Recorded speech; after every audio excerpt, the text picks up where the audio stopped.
Hi, I'm Dr. Carol Brotherton, author of the Clinical Gastroenterology and Hepatology paper entitled Avoidance of Fiber is Associated with Greater Risk of Crohn's Disease Flare in a 6-Month Period.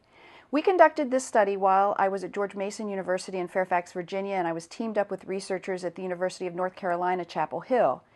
And the idea for this current study came from one of my previous studies that looked at the effects of a high-fiber diet instruction compared to the effects of a low-fiber diet instruction in a small sample of individuals with Crohn's disease. And in that earlier study, there were significant differences in the outcomes between those two groups. In fact, in the high-fiber group, all of the Crohn's disease symptoms that were measured, abdominal pain, liquid stools, poor general well-being, all of those symptoms resolved for all of the participants in the high-fiber group, but not in the low-fiber group. And there's good reason why researchers around the world are testing therapeutic effects of fiber in Crohn's disease and ulcerative colitis, because fiber is the part of our food that's not digested by human enzymes, so it reaches the distal digestive system and is available for fermentation by beneficial bacteria.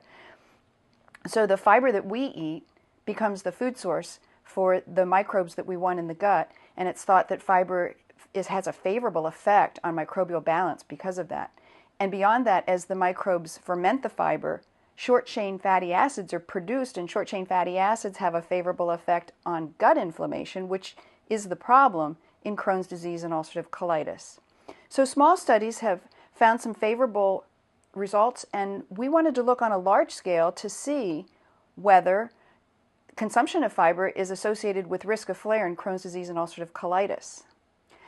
We analyzed data from the Crohn's and Colitis Foundation of America, or CCFA Partners database. And Partners is a longitudinal internet-based cohort of more than 14,000 participants with Crohn's disease, ulcerative colitis, or indeterminate colitis.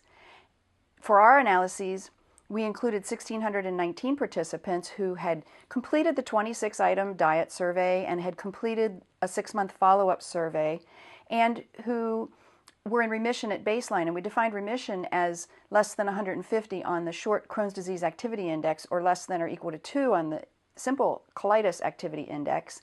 We defined flare at 6 months as those participants whose activity index exceeded the cutoff for remission at 6 months, and or if they needed a related surgery or hospitalization during the 6-month follow-up. We looked at quartiles and deciles of fiber intake, and we looked at quartiles of whole grain intake. We also looked at participants based on whether or not they said they avoid fiber. That participants in the database who had longer duration of disease, or they had needed surgeries or hospitalizations related to the disease, they ate less fiber. And we also found that risks of flare differed based on disease type, Crohn's disease or ulcerative colitis.